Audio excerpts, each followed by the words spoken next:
మీరే ఏమనన్నారు? నేను తెలంగాణ జాగృతి పెట్టి జాగృతి చేసిన, నాకే సపోర్ట్ లేకున్నా నేను ముంగటికి వచ్చిన నిలబడ్డా అని చెప్పి మీరు చెప్పారు.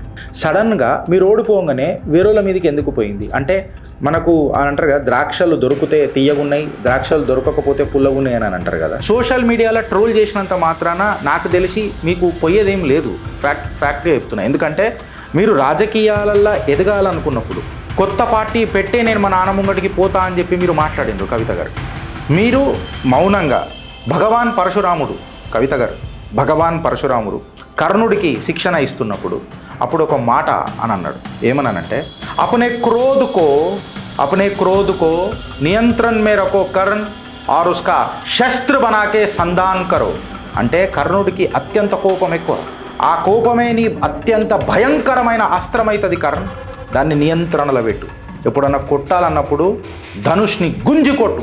కోపాన్ని నియంత్రణలకు తీసుకురావాలి కవితక్క. అదే రాజకీయం.